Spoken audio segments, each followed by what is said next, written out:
নমস্কাৰ, আপোনালোকক সকলোকে মোৰ এইটো চেনেললৈ স্বাগতম জনাইছোঁ। আজি আমি জানিম পথ কাক বোলে, পথ কেই প্ৰকাৰৰ আৰু কি কি, আৰু জানিম পদৰ কিছুমান উদাহৰণ। পথ কাক বোলে যে বাক্যত ব্যৱহাৰ হোৱা প্ৰতিটো শব্দই এটা এটাকৈ পথ, ইংৰাজীত ইয়াক পাৰ্টছ অফ স্পেচ বোলে। যেনে মানুহ মৰণশীল, মেন ইজ মৰ্টেল, ইয়াত মানুহ হৈছে এটা পথ, আনটো পথ হৈছে মৰণশীল, মৰণশীল হৈছে এটা পথ। এতিয়া আমি জানিম যে পথনো কেই প্ৰকাৰৰ। অসমীয়াত পথ 5 প্ৰকাৰৰ আৰু ইংৰাজীত ই 8 প্ৰকাৰৰ। বিশেষ পথ, সৰ্বনাম পদ, বিশেষণ পদ, ক্ৰিয়াপদ আৰু অব্যয় পদ। এই 5টা হ'ল আমাৰ অসমীয়া পদ। অসমীয়াত পদ 5টা, যেনে বিশেষ্য, সৰ্বনাম, বিশেষণ, ক্ৰিয়া আৰু অব্যয়। কিন্তু এতিয়া আমি জানিম যে বিশেষ্য পদ মানে কি, বিশেষ্য পদ কাক বোলে আৰু ইয়াৰ ব্যৱহাৰ।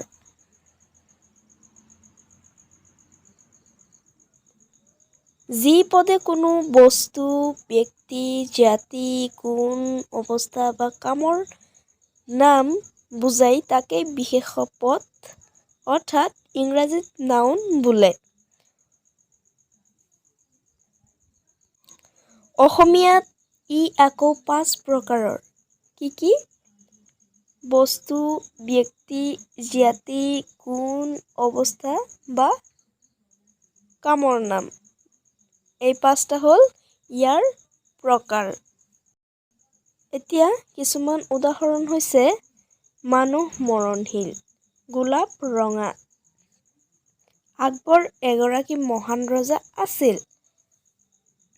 কয়লা কলা। এতিয়া আমি জানিম সৰ্বনাম পদ অৰ্থাৎ প্ৰনাউন কাক বোলে। সৰ্বনাম পদ হৈছে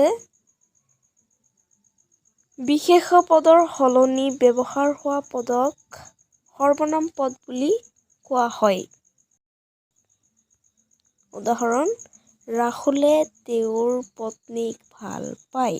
ইয়াত ৰাহুলে তেওঁৰ মানে ৰাহুলৰ পত্নীক ভাল পায়। ইয়াত প্ৰথমে ৰাহুল বিশেষ্য পদ ব্যৱহাৰ হৈছে, পিছত ৰাহুলৰ পৰিৱৰ্তে তেওঁ শব্দটো ব্যৱহাৰ কৰা হৈছে। এইটোক সৰ্বনাম পদ বোলে। আৰু কেইটামান উদাহৰণ দিছে, ৰিয়া আহি আছে, তাই ধুনীয়া, আয়ান ইয়াত আছে, তেওঁ এজন ভদ্ৰ মানুহ, কিতাপখন টেবুলৰ ওপৰত আছে, এইখন মোৰ কিতাপ। এই 8টাইবোৰ হৈছে সৰ্বনাম অৰ্থাৎ প্ৰনাউনৰ কিছুমান এক্সাম্পলছ। এতিয়া আমি জানিম বিশেষণ।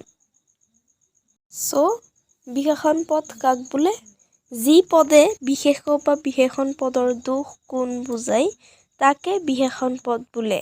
উদাহৰণ, মোৰ দেউতা এজন বুঢ়া মানুহ, মৰমী এজনী ভাল ছোৱালী, ৰাজহাঁহটো বগা, তেওঁ বৰ বলী।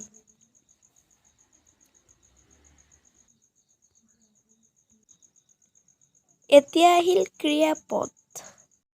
ক্ৰিয়াপদ অৰ্থাৎ ভাৰ্ব কাক বোলে, যি পদে কোনো কাম কৰা বা হোৱা বুজায় তাকে ক্ৰিয়াপদ বোলা হয়। যেনে তেওঁ এখন কিতাপ লিখি আছে, ইয়াত লিখা কাৰ্য হৈ আছে, ইয়াকে ক্ৰিয়া বোলে। আৰু কেইটামান উদাহৰণ দিছে, মই এটা চৰাই দেখিছোঁ, বেলি পূব ফালে উদয় হয়, সকলো মানুহ মৰে, তেওঁ এখন কিতাপ লিখিছিল। তাৰ পাছত আমি জানিম অব্যয় পদ কাক বোলে অৰ্থাৎ প্ৰিপজিশ্যন ইংৰাজীত প্ৰিপজিশ্যন বোলে সো অব্যয় পদ মানে হৈছে যিবোৰ শব্দই নাউন বা প্ৰনাউনৰ আগত বহি আন শব্দৰ লগত সম্বন্ধ দেখুৱাই সেইবিলাকক প্ৰিপজিশ্যনছ অৰ্থাৎ অব্যয় পদ বোলে যেনে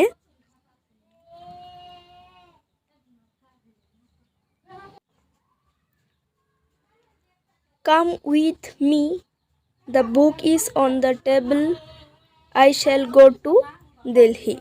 এইবিলাক হ'ল কি অব্যয় পদৰ কিছুমান এক্সাম্পলছ ইংৰাজীত ব্যৱহাৰ হোৱা ঘাইৰ প্ৰিপজিশ্যনবিলাক হ'ল about, after, before, at, by, for, from, in, into, near, to, up, upon, with, waiting ইত্যাদি